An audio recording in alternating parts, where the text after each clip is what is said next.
Olá, muito bem, boa noite. Já estamos ao vivo e nós vamos ter uma live hoje especial e imperdível.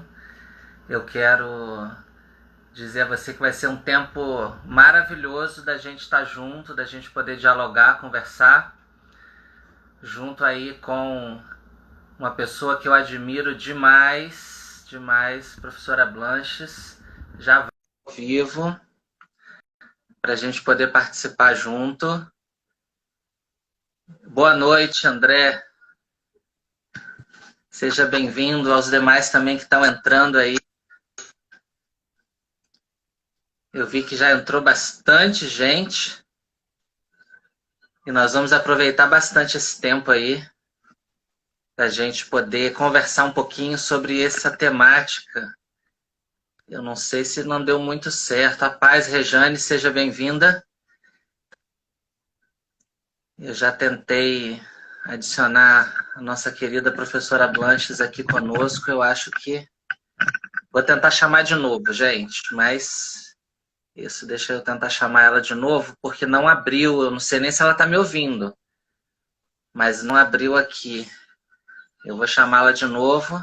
Ah, eu estou vendo que está entrando muita gente. Sejam todos bem-vindos, bem-vindas para poder participar. Boa noite para todo mundo.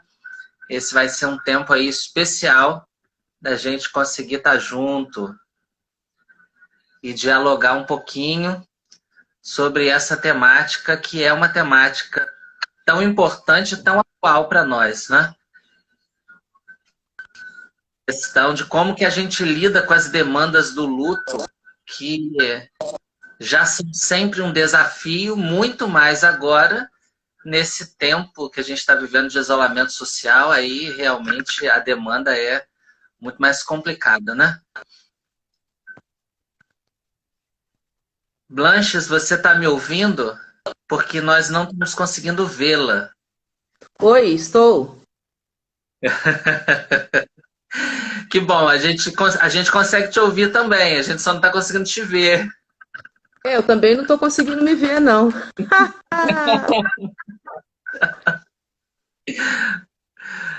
A paz do Senhor Jesus, boa noite para quem está entrando. A gente está só tentando resolver aqui a questão do vídeo da professora, da pastora Blanches. Ela a gente já consegue ouvi-la e ela também nos ouve. Ah, Tô, agora veio. prontinho. Bem-vindo. Boa noite, Quero Thiago. Boa noite a todos agradecer. e todas. Para a gente é um prazer imensurável poder ter você participando conosco dessa live. Tô vendo que tá entrando muita gente, então assim, eu não vou ter como saudar nome por nome cada uma das pessoas, mas se sintam todos bem-vindos, todas bem-vindas. Eu vou citar o nome do pastor Marcelo Carneiro, que foi meu pastor, então assim, um privilégio de tê-lo aqui participando conosco, viu? Mas a todos os demais sejam bem-vindos e bem-vindas. É um prazer poder ter vocês aqui.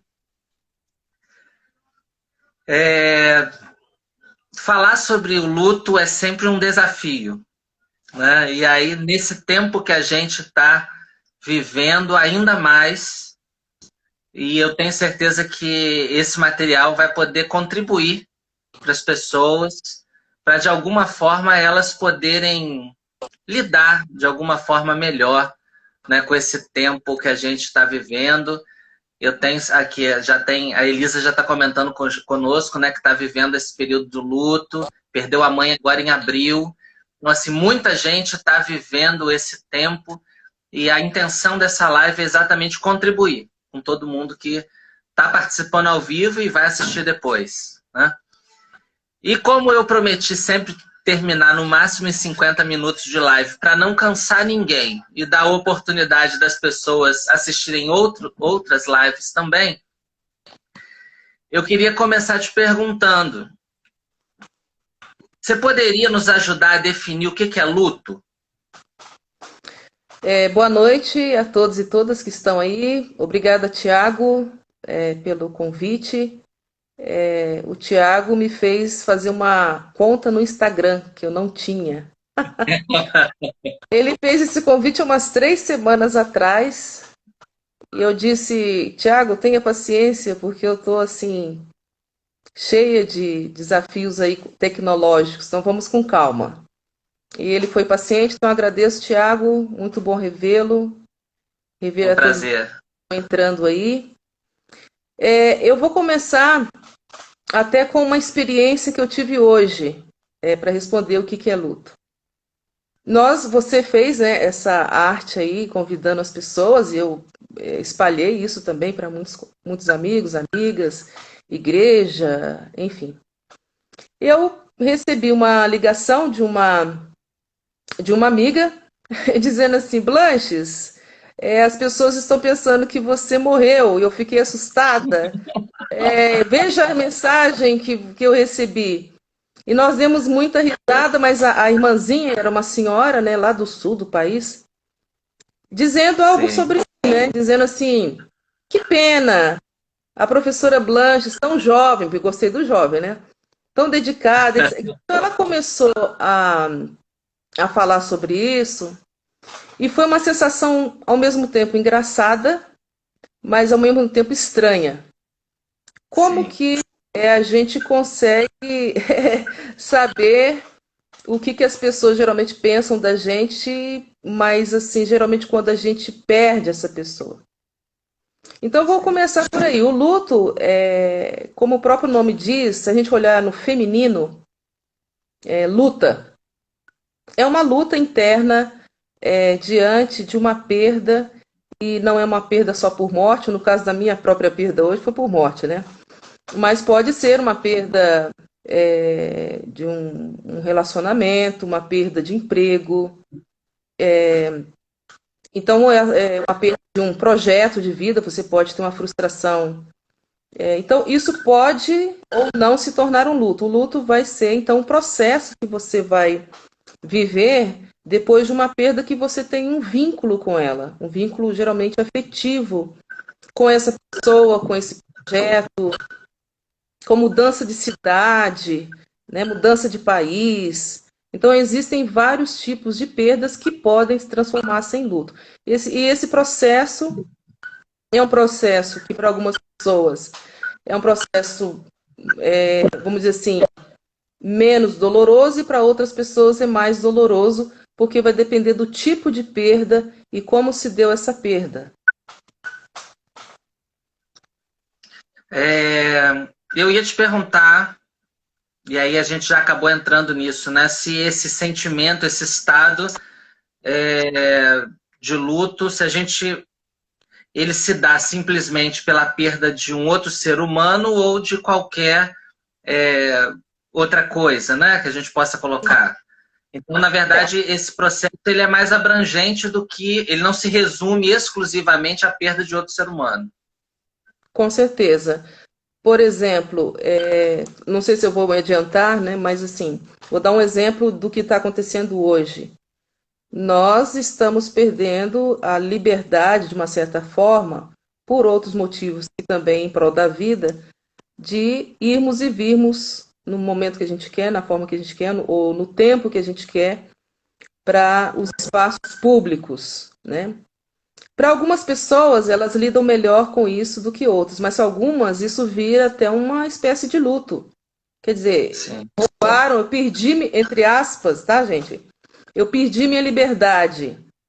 E isso ela pode entrar num processo de luto, né? Porque ela perdeu a liberdade dela de sair a hora que ela quisesse, ir para onde quisesse, como quisesse, né? Então esse é um exemplo bem assim pontual do que está acontecendo hoje. É possível que a pessoa experimente essa experiência do luto sem necessariamente ter perdido um outro ser humano. Exatamente. Por exemplo, divórcio, né? Um outro dado que está acontecendo também muito hoje, tem crescido, infelizmente, o número de pessoas que acabam decidindo se divorciar em meio à pandemia, porque aí é um outro tema, mas assim, é um luto, né? Pode se tornar um luto, né? É uma perda que pode se tornar um luto. Por exemplo, pessoas que estão perdendo o seu trabalho, o seu emprego, né? É um outro luto, né? E é um luto que, infelizmente, também tem alcançado muitas pessoas hoje. É verdade, é verdade. Dentro dessa questão do luto, às vezes as pessoas acham assim, o tempo cura tudo. Uhum. Esse estado, esse sentimento do luto, ele é transformado pelo tempo ou ele precisa ser acompanhado? Tá, uma boa pergunta. Eu acho que a sexta-feira é dia de falar de luto, né? Porque a semana passada eu estava falando sobre luto no curso, no CTP, que é um curso teológico pastoral aqui da Faculdade de Teologia, e alguém me fez uma pergunta semelhante, né? Alguns estudiosos dizem que geralmente em torno de 2 anos, 1 ano e meio, você já atravessou um luto, que é considerado um luto, um processo de luto esperado, que qualquer pessoa pode passar, né? Agora, a grande questão é que o tempo ele pode me ajudar a perceber que a vida, né? Eu sou convidado pela própria vida, né? Aí eu não estou entrando nem especificamente na questão da fé, para continuar, né? Eu vou continuar sentindo saudade. Talvez vou dar o exemplo de um luto por morte. A saudade nunca vai embora. É quando você também, mas quando você percebe a pessoa que você perdeu, você não fica estacionado na sua vida por conta disso, mas você continua vivendo. Isso não quer dizer que você não vai sentir saudade, que às vezes é aniversário, Natal, Páscoa, dias especiais, não tem essa saudade, não basta mais forte, né? E você, quando se lembra, fica um pouco triste, mas isso passa, né?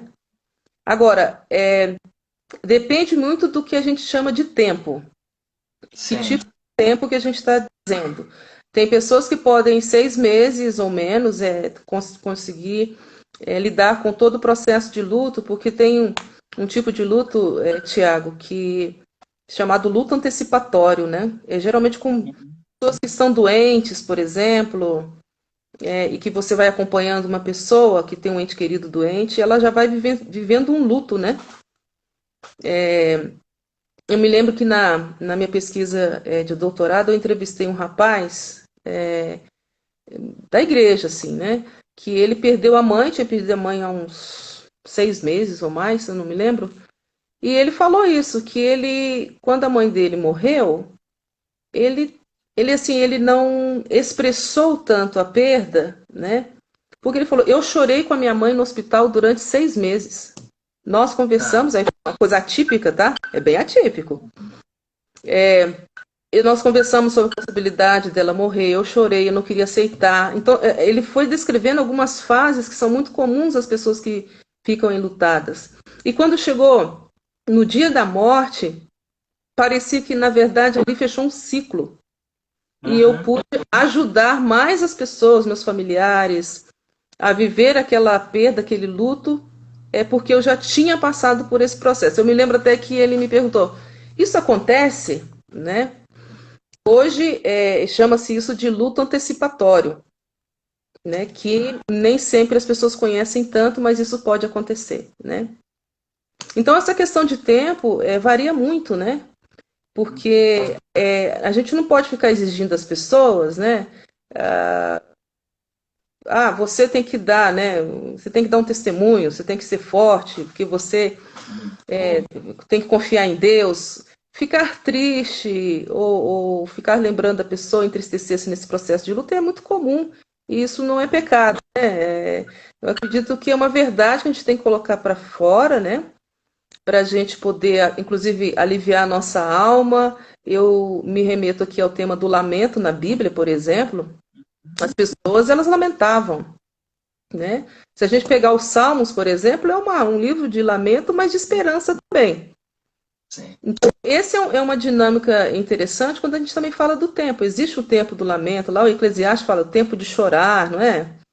Então, isso é extremamente relevante para a gente poder lidar com essa questão do tempo. Então, assim, eu não posso ficar o resto da minha vida em luto, né?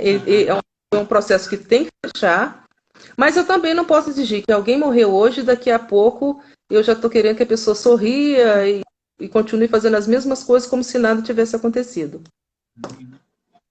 Tem que haver essa sensibilidade, tanto de quem está passando pelo luto, como de quem está em volta, né? Exatamente, exatamente. Porque assim, a gente pergunta, mas às vezes você olha para o tipo de perda que a pessoa teve, ó, e fala, mas isso aí é uma coisa tão simples, né? Não foi assim. Mas não é você que está sentindo a dor, sou eu ou o outro, né? A maior dor é a nossa. Não tem como dizer que. Então, a gente tem que ter muito cuidado para não banalizar esse processo, mas também para não ficar o tempo todo nisso, né? Eu lembro que ontem à noite eu estava dando aula e uma aluna à noite, o quarto ano, me perguntou. Eu tenho uma amiga que tem uns 2 anos, não mais de 2 anos, que ela só pensa em suicídio, né? Que é um outro tema à parte disso, né? E ela não consegue, porque ela vivenciou vários lutos, ela não. Então eu falei assim, na minha opinião, ela não conseguiu elaborar o luto dela, os lutos dela completamente. E a dor que ela carrega, ela não consegue carregar, né? Então existe um processo aí, é claro, a gente não ficou com muitos detalhes, né? Mas a gente tem que ver também que história de vida que essa pessoa traz, Tiago, porque a maneira como eu vivo, né, como eu encaro a vida, como eu encaro a minha fé, a minha relação, por exemplo, com Deus, vai influenciar consideravelmente no meu luto, né? Uhum. Porque a gente não vive, por exemplo, uma dimensão, uma vida, por exemplo, de fé só quando a gente ganha. Deus está com a gente também quando a gente perde, né? Sim. Só que perder não é uma palavrinha, né, às vezes agradável para muitas pessoas, né? Por exemplo, a gente tem um desafio, a gente teve, né, um desafio, todos nós passamos, não é mais quarentena, eu acho que é um outro nome já que a gente pode dar, esse isolamento social, na Páscoa. A Páscoa aconteceu dentro disso, né? E falei assim, bom, todos nós estamos vivendo uma grande paixão, que é a sexta-feira, né, da paixão, que é o momento da morte, né? Mas geralmente a gente quer chegar logo lá no domingo, que é da ressurreição, mas sem passar pela paixão. Sim. E por quê? A gente tem medo, a gente tem perguntas, a gente tem medo de perguntar, a gente tem medo de ter medo de falar de um fenômeno, estou falando de um exemplo de luto, né? Uhum. É um mistério, né? Para todos nós, a gente.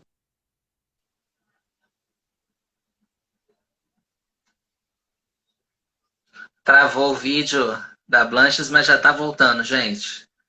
Rapidinho o vídeo dela já retorna aqui para nós. Vocês estão me acompanhando? Porque aí eu sei se é o meu vídeo que travou. Não, voltou, voltou.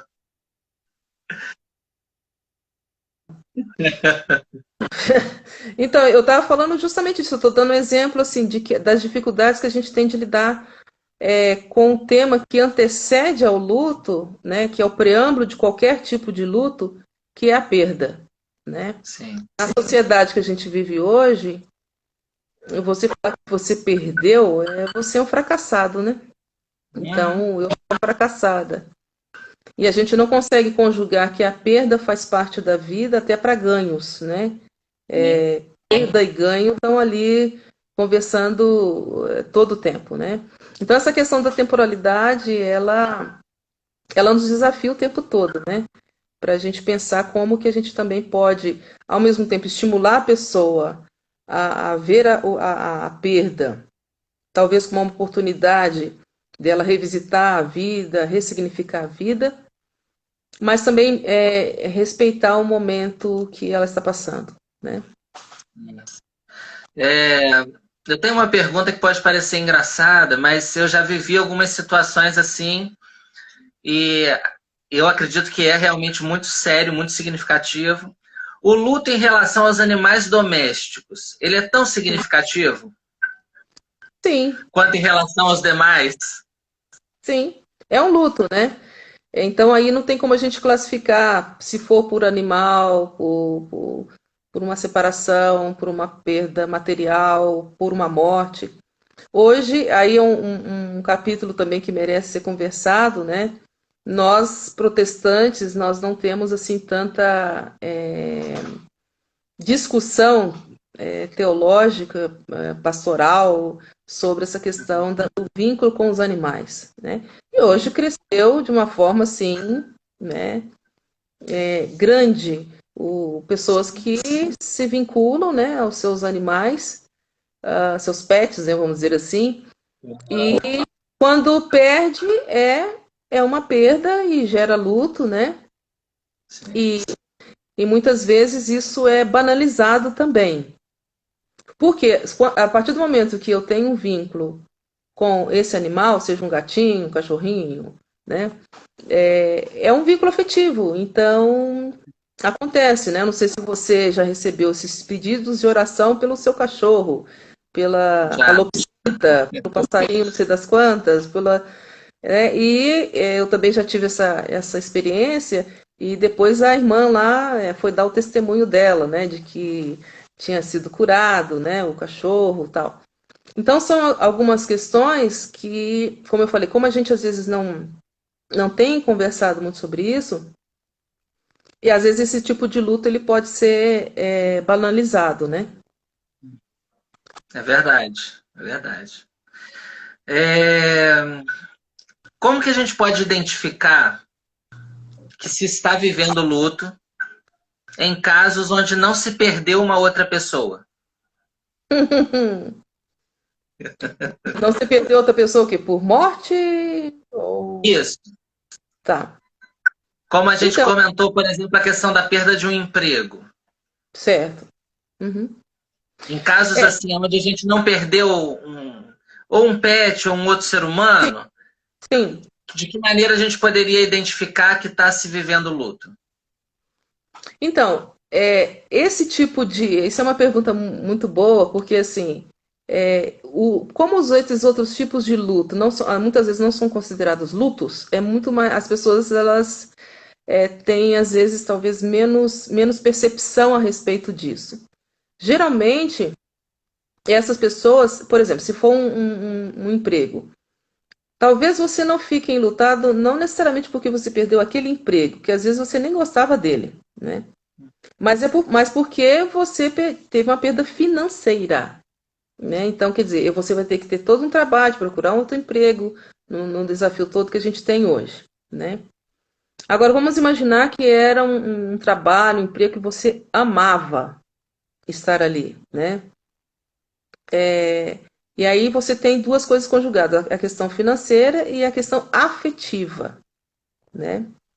Então, na questão afetiva, você pode perceber uma pessoa que fica desempregada, que tem esse vínculo, ela acaba, por exemplo, ela pode chegar em casa e dizer, poxa, eu não acredito que isso aconteceu. Eu não esperava que isso tinha acontecido, né? Não, eu não tô acreditando. Então você meio que nega tudo isso e você não acredita, parece que. E aí depois começa. A geração de agora não entende talvez essa expressão, cair a ficha, não? Eu começo a ter mais consciência de que realmente eu perdi. Então eu posso passar dias entristecido ou entristecida. Posso até, em alguns casos, tentar barganhar com o meu ex-chefe, né, com a empresa ou o lugar que eu estava trabalhando. Posso ficar com raiva, né? Posso tentar. Então, são sentimentos muito comuns que podem acontecer de uma outra forma, uma outra temporalidade, de um luto, entre aspas, socialmente mais reconhecido, né? Porque, geralmente, assim, as pessoas, num caso de uma perda de emprego, de trabalho, você tem que, sim, você tem que conseguir outra coisa, se vira, entendeu? Então, você, às vezes, não dá nem o tempo de você vivenciar esse luto, né? Que fazia parte do seu sonho, seu projeto de vida, e você tem que se virar porque você tem que comer, né? Você tem que pagar suas contas. Mas é um tipo de luto não muito, assim, as pessoas não dão muita atenção a isso, né? E por isso, às vezes, a pessoa, e aí uma coisa que a gente tem que ficar atento, é que a pessoa ela pode até arrumar uma outra ocupação, tá? e ganhar lá um seu sustento, enfim. Mas ela, às vezes, ela tem esse luto não terminado, por exemplo, né? Esse processo que ela teve que entrar aí com já uma espécie de aceitação para poder arrumar um outro trabalho, mas aquele luto lá ficou pendente, né? Em algum momento ou ele pode ser inserido num outro luto, né? Ou a pessoa vai ficar no outro trabalho pensando no que perdeu. Então não se concentra, não presta tanta atenção, fica, né, fica mais cansado também, essa é uma outra coisa. A pessoa, ela, no primeiro, segundo, terceiro dia, ela já está exausta, e não é só uma exaustão física, mas já está ficando estressada, já está impaciente. Então, não necessariamente por esse novo trabalho, mas pelo que ela ainda não finalizou um processo, né? Então, essa questão da percepção, ela é um desafio para a gente.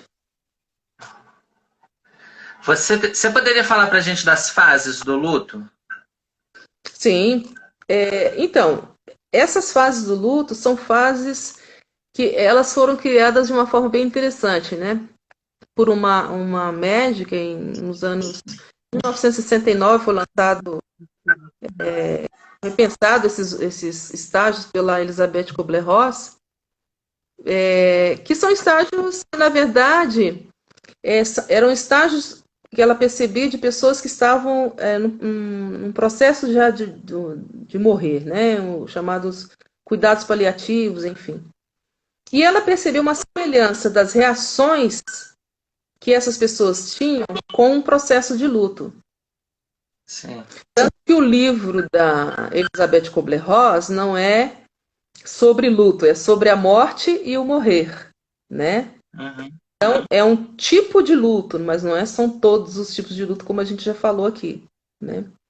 Então, essas fases, eu vou dizê-las aqui, mas elas estão passando por um processo assim, de muita ressignificação. Elas continuam, tá? Sendo as fases clássicas, mas você encontra autores que fazem algumas alterações, né, nessas etapas. As fases, assim, no geral, é a negação, né, que você tem esse primeiro momento de que você não acredita que isso está acontecendo, você tenta negar, né, a realidade, né, ou seja, até tentando dizer, eu não aceito essa realidade, né. Esse tipo de situação pode se dar, por exemplo, depois de um diagnóstico em que a pessoa, ela tem, quando os médicos acabam dizendo, tem poucos dias para viver, enfim, ou quando você recebe uma notícia da morte de alguém querido e você diz, eu não acredito, isso deve ser piada, né, brincadeira de mau gosto. Às vezes também, por exemplo, uma crise matrimonial em que um dos cônjuges decide pedir o divórcio e o outro cônjuge diz, eu não estou acreditando, não precisaríamos chegar nesse ponto. Enfim, essa fase é a fase que você tenta negar essa realidade, você não acredita. Então, eu costumo dizer que é como se fosse uma amortecer a realidade, né? A gente tem essa reação para dar um tempo da gente ver que realmente está acontecendo isso. Um outro momento seria uma raiva, não? Ou seja, eu começo a questionar, eu começo a perguntar por quê? Por que isso está acontecendo, né? Por que eu não procurei o médico antes? Por que eu não conversei mais com a pessoa que eu tenho um compromisso? Por que eu não me cuidei mais fisicamente da minha saúde? Enfim, eu fico por que Deus não ouviu minha oração? Por que o pastor não orou direito para mim? Por que eu mesma não orei? Enfim, aí vem o porquê, né? Esse momento em que eu vou questionar por que eu estou perdendo tanta coisa, né? Ou essa situação, dentro da situação própria que a pessoa está passando. Uma outra fase seria você tentar fazer negociações, né? E é claro que aí vai depender do luto que você está vivendo, da perda, na verdade, que você está vivendo. Então, por exemplo, se eu sair daqui curada, eu vou me dedicar mais a ajudar as pessoas. Então, eu faço promessas, né? Se você não se separar de mim, eu vou ser uma boa esposa, um bom marido, etc, etc, uma barganha, né? Então, veja, eu tento, se no primeiro eu não aceitava a realidade, aqui eu estou tentando, inclusive, ainda mudar a realidade, né? Sim. Se essa pessoa que eu amo, ela for curada, então também não é só eu, né? Mas eu para o outro também. Eu faço algum tipo de promessa para poder não ter aquela perda finalizada, né? Então aí vem um momento também que a gente, que no caso do mundo da fé, se faz muita oração, né? No sentido de fazer com que essa situação ela modifique. Bom, feito isso, os dois próximos momentos são momentos assim, bom, eu tentei fazer uma negociação e não foi muito o que eu imaginava que fosse o resultado. Então você começa então a entrar num período assim de tristeza, em que realmente, né, no estágio da Elizabeth Kubler-Ross, chama depressão, mas não é doença, né?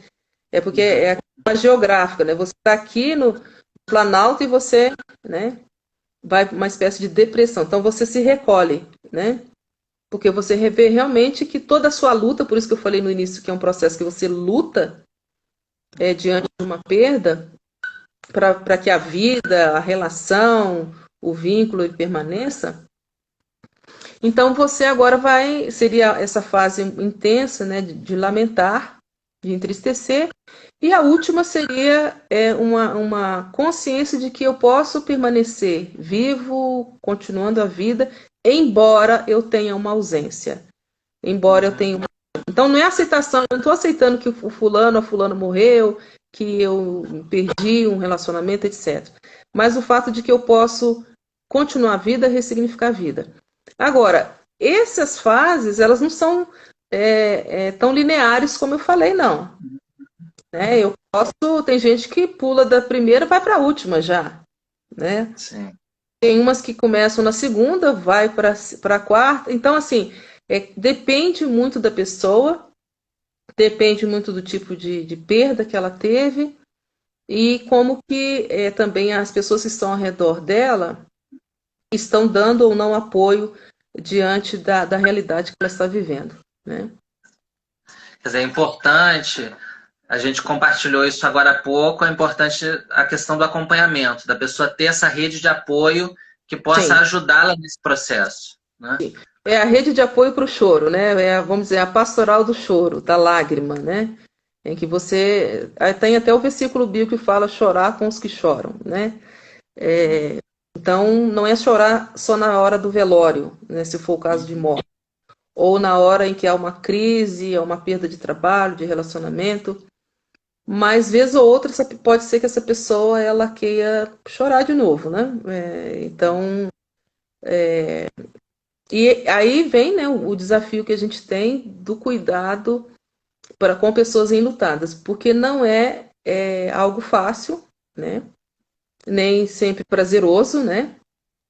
É difícil porque muitas vezes a gente quer ter palavras para falar para a pessoa e a gente não tem. O que a gente tem é a gente, né? E muitas vezes o que vai acontecer é assim, olha, eu estou aqui com você, estou à sua disposição, então tem a presença da pessoa. E aí é muito interessante, né? Porque às vezes algumas pessoas, e depende da cultura, né?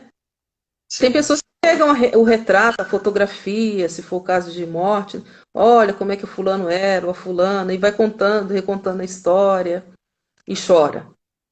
Tem gente que aparece com todas as fotos e retratos, né? Para não querer mais, né? Tem outros, por exemplo, eu me lembro de uma outra moça que eu entrevistei, que ela falava assim, chegou um momento em que eu estava esquecendo o rosto da minha mãe, que ela tinha perdido a mãe. E eu também fiquei preocupada porque eu não sonhava mais com ela, né? E aí eu tive que colocar, aí foi interessante, né? Porque ela falou, já tinha passado uns 3, 4 meses da perda da minha mãe, eu tive que colocar fotos na casa para eu lembrar, porque ela se sentia culpada de não lembrar do rosto da mãe dela, né? Então, assim, então essa questão do cuidado está muito no contar a história de vida, né, da pessoa. Muitas vezes é por meio da história, né? De muitas vezes, às vezes a pessoa começa a contar a história da pessoa, ou do relacionamento que tinha com a pessoa, e a gente tem que perceber e ter essa sensibilidade até se a pessoa quer dar continuidade a essa contagem de história ou não. Tem hora Sim. que ela quer apenas mencionar e parar, tem outras que ela quer mencionar e continuar, né? Dentro do que você está falando, teve uma pergunta que eu anotei aqui, a pergunta da Elisa. Ela perguntou assim: quando morre um ente querido, é melhor a gente tocar e desfazer das coisas da pessoa logo na primeira semana ou deixa isso mais para frente? Então, Elisa, isso aí vai de você, da família, da pessoa, porque eu não posso, num dia morrer, no outro vamos fazer uma mudança, né? Ou fazer uma doação. É claro que é um convite para. Porque a partir do momento que você tira os objetos da pessoa, isso está significando muita coisa, né? Você está dizendo assim: olha, esses objetos podem ajudar outras pessoas e a nós também, né? Quer dizer, a questão da mudança do espaço é uma mudança também de espaço interno nosso, né? Quer dizer, eu estou abrindo a possibilidade de dar continuidade à vida, porque também eu estou fazendo esse tipo de doação. Agora, tem pessoas que doam depois de meses. Agora, qual que é o extremo disso que aí fica um pouco mais complicado? Tem gente que não deixa tocar nos objetos das pessoas, ou da pessoa que morreu. Aí é um pouco mais difícil, né? E a gente chama isso já de um luto mais patológico. Quer dizer, não vai doar, não vai tocar. Tem gente que tem quarto fechado, né, da pessoa que morreu. Não pode tocar em nada, né? Então, assim, e aí a gente não pode ser nem 8 nem 80.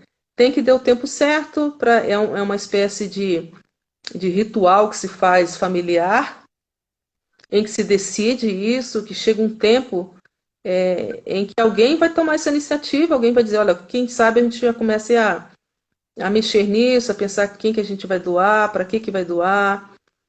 Isso é interessante, né? Até pensando no que, às vezes, a própria pessoa que faleceu, ela tinha um vínculo de ajudar as pessoas, um estilo, né? Na verdade, de ajuda à pessoa, e vínculos, né, com instituições sociais, ou mesmo com a igreja, enfim, que conhece outras instituições, e que isso ajuda. Então, assim, em nome da memória dessa pessoa, de dar continuidade a um projeto, ao estilo de vida dela, vamos fazer isso, né?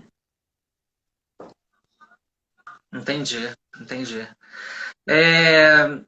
Quais as complicações que o isolamento social impõe para quem está vivendo o luto agora?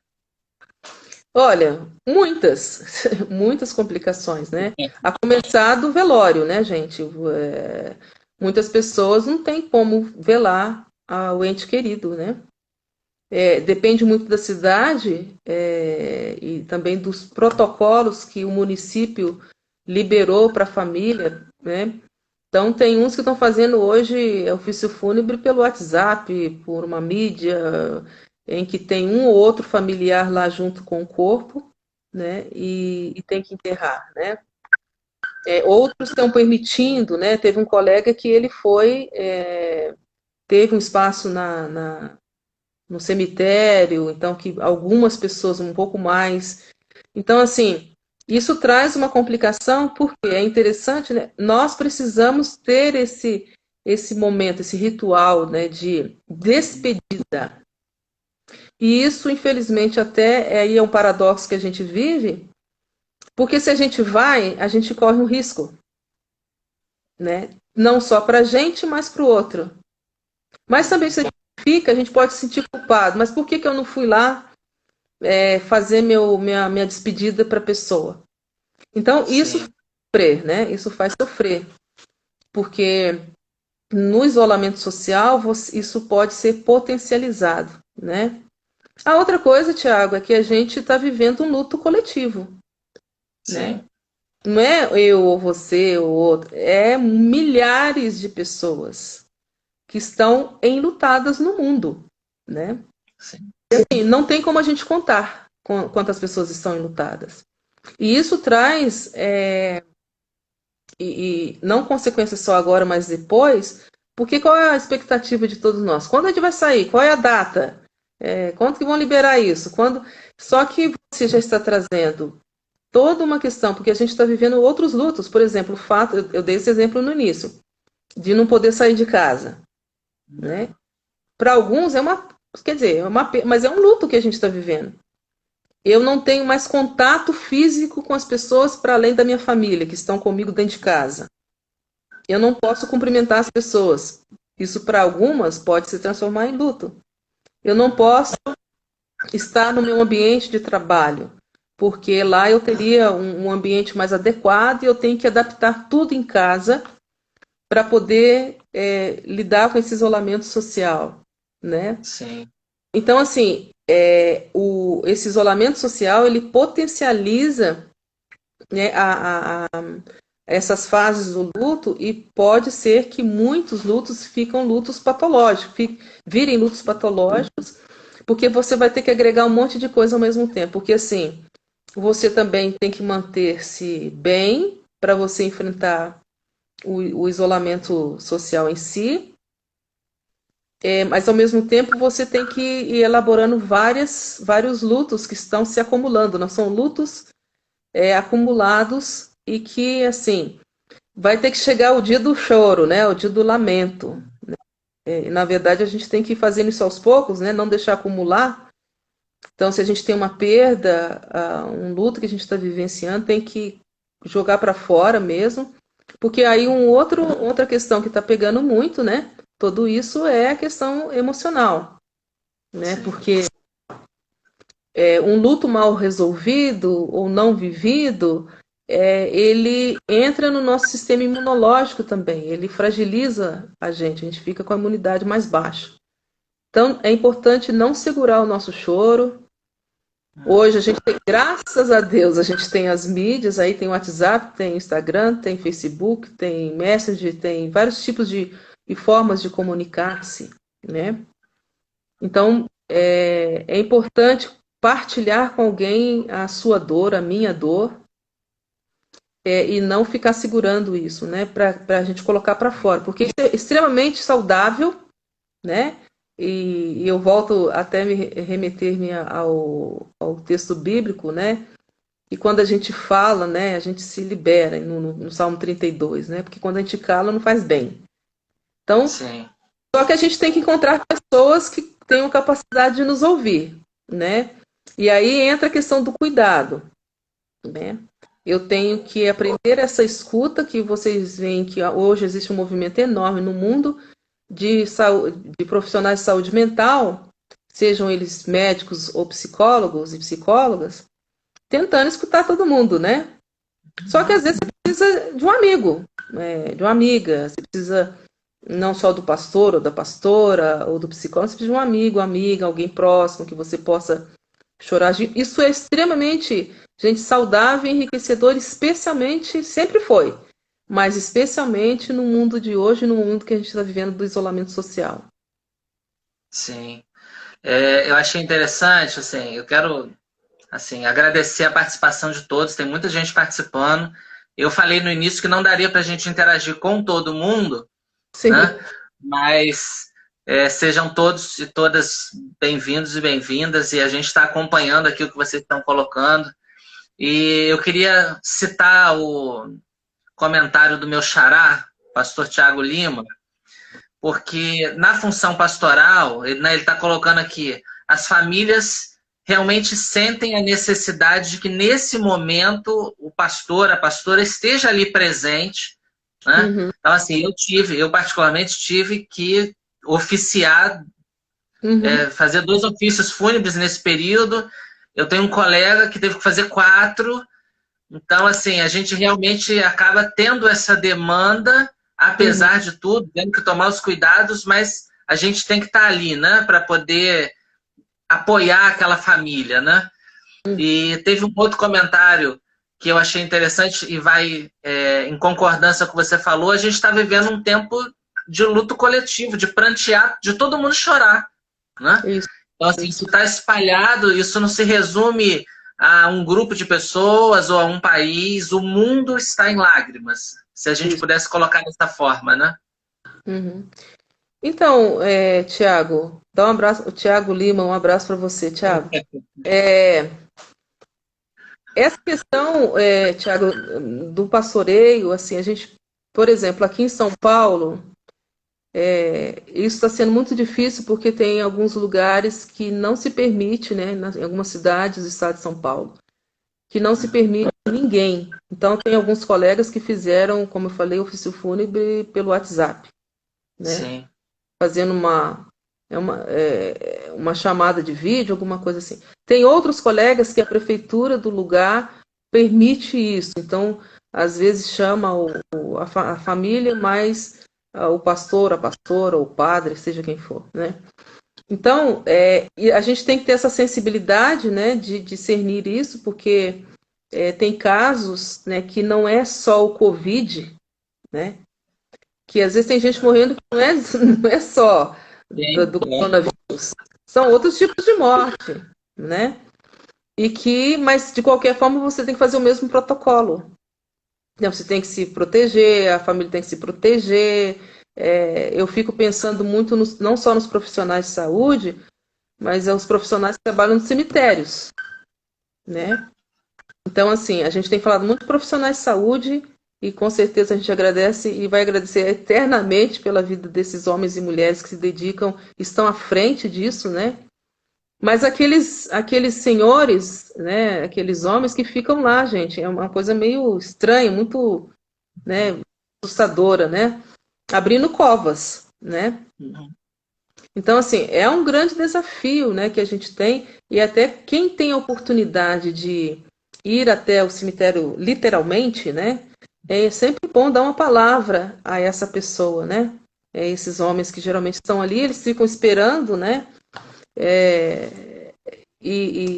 Mas para o pastor, né, para a pastora, é uma coisa muito chocante, né? Eu acho que muitas vezes a gente tem que chegar em casa e chorar também, né? Porque é muito pesado, né? Pra gente também, porque assim, como você falou, tem uns que já fizeram 4, outros 2, 3, 5, enfim. E fora uma coisa que eu tenho percebido, Thiago, algumas pessoas têm às vezes entrado em contato e dizendo assim, olha, meu irmão, minha irmã, minha filha está com Covid, mas não fala para ninguém. É. Porque existe hoje também a questão do preconceito, né? Quer dizer, fulano está com, né? Então vejam que esse tipo também é você ter que segurar uma notícia que para a pessoa é pior se você falar do que você não falar, mas a pessoa sofre, né? Por conta disso. Então, assim, a gente realmente tem que. Quem está nessa tônica do cuidado tem que se cuidar também. Porque não só essa questão toda que a gente tem que fazer de máscara, de luva, etc., de higienização, mas também essa dimensão da espiritualidade, né? A própria questão das nossas orações, uns pelos outros, umas pelas outras, mas também o chorar, o partilhar com outro colega, um outro amigo, é sempre bom para a gente também não ficar pesando mais a condição que a gente está vivendo, né? E dentro do que você falou da espiritualidade, eu ia te perguntar mesmo de que forma a prática da fé pode contribuir para minimizar essas tensões causadas pelo isolamento social e a vivência do luto. Sim.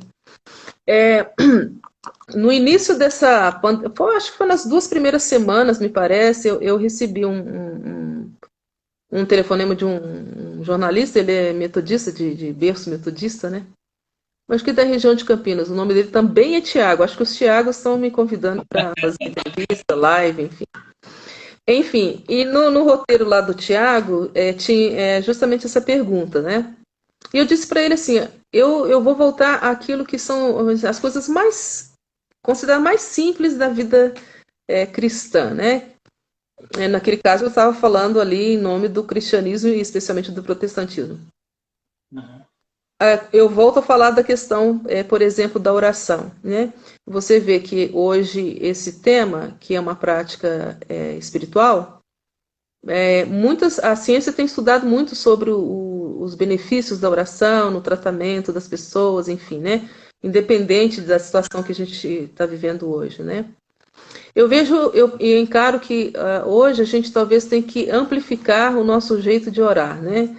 Não é só orar pedindo a Deus, mas lembrar que a gente pode conversar com Ele, né? Ou seja, esse tipo de diálogo é extremamente relevante para a gente alimentar justamente a nossa vida, né? E fortalecer, porque quando a gente tem esse diálogo com a pessoa que a gente deposita toda a nossa confiança, geralmente isso traz para a gente um benefício muito grande, né?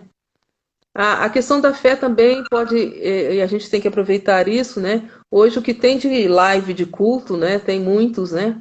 E essa é uma oportunidade que as pessoas têm também, até de estar sempre se alimentando, né? Nutrindo a fé, né? Diante das palavras que têm sido ditas.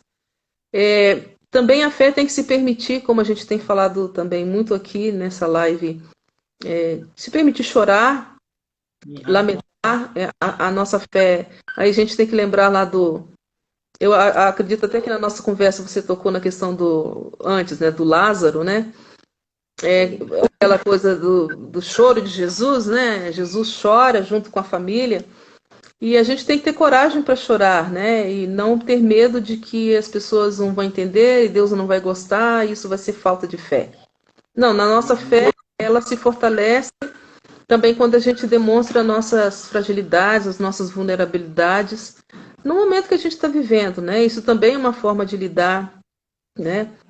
Com fazer essa questão da fé em tempos de pandemia. E também eu vejo que uma outra maneira é a gente reaprender a fazer uma coisa que muitas vezes nessa correria da vida a gente perdeu, conversar, né? Dialogar com as pessoas, né? Eu sei que hoje a tendência é a gente ficar aqui em frente à telinha o dia inteiro. Muitas pessoas estão trabalhando em casa, né? E por isso exige mais ainda. Mas talvez fazer o exercício da gente, mesmo que seja pela telinha, conversar. Esse também, para mim, é uma prática espiritual, uma prática da fé. Dialogar com as pessoas, conversar, colocar o tema em dia. E aí eu puxo ainda mais, Tiago, para questões intrafamiliares, né? Porque a gente está vendo infelizmente, muitas famílias, às vezes, ao invés de aproveitar o tempo para poder fazer as suas devidas reconciliações, acabam brigando, não? Então, esse é um desafio de fé, né? Porque, assim, se você, claro, você dentro de casa, olhando para a pessoa toda hora, aquela que você viu uma vez por semana, 2, 3, algo nos chama, né? Existe aí um chamado, né? Quem sabe a gente começa a olhar outros ângulos que a gente não via antes, e quem sabe seja um momento para reconciliação, para perdão, para virar a página de muitas coisas e recomeçar a partir, mesmo no meio do sofrimento que muitos de nós estamos passando, ou essa pandemia toda. Então, isso também é algo que nos alivia, né? Então, é tempo de, muitas vezes, lidar com o novo. Um novo que, às vezes, ninguém programou isso, né? Mas, assim, tá aqui, que oportunidade que a fé está dando para a gente, que oportunidade que Deus está dando para a gente diante do que a gente consegue ver hoje, ou se relacionar hoje, ou vivenciar hoje, que a gente não conseguia antes, por causa justamente de que todo mundo estava na rua, né, correndo para cima e para baixo. Agora, todo mundo está em casa, né? Então, nós somos convidados a rever uma série de dimensões da vida da gente. Também, para mim, é um ato de fé, né? Então, isso também ajuda a gente a lidar com a pandemia, porque assim, a gente não tem para onde ir, a gente tem que ficar em casa, né? Então, vamos fazer da nossa casa um ambiente de paz, de tranquilidade, de saúde, né? Se tem algumas rusgas, brigas, mágoas, é o momento de perdão, né? Porque o que está clamando dentro dessa pandemia toda é o sentido da vida. Sim. né? Quer dizer, que sentido que a gente está dando à vida e especialmente à vida que Deus deu para a gente, né? Às vezes eu tenho a impressão que Deus fala assim, olha, a gente não pode, entre aspas, né, perder tempo com muitas minúcias das coisas. O que grita agora por todo lugar é a vida, ela é o presente principal e o melhor presente que Deus deu para a gente. Então, É a gente verdade. tem que saber como que a gente vive, né? E eu vejo que existe hoje muitas oportunidades para a gente ressignificar a nossa fé. Então, ela tem, assim, a fé tem uma grande contribuição para dar para nós também nesse tempo. Só basta a gente ter sabedoria de como fazer isso, né? Verdade. Se a É gente ficar assim. perdendo tempo, por que isso? Por que aquilo? Por que o que não sei o que lá, né? Por que também pode ser luto, né? A gente vai ficar no porquê, né? A gente não vai ter resposta. Tem muita coisa que a gente não tem resposta, né?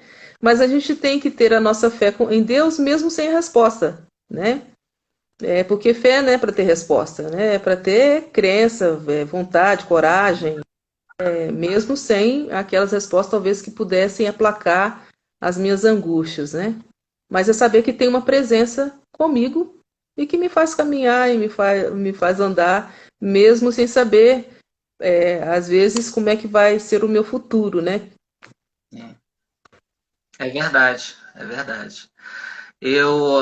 A gente está chegando já no finalzinho e eu quero fazer dois destaques. O primeiro é de um comentário de que a gente deve expor as nossas fragilidades para Deus e a gente realmente deve fazê-lo, né?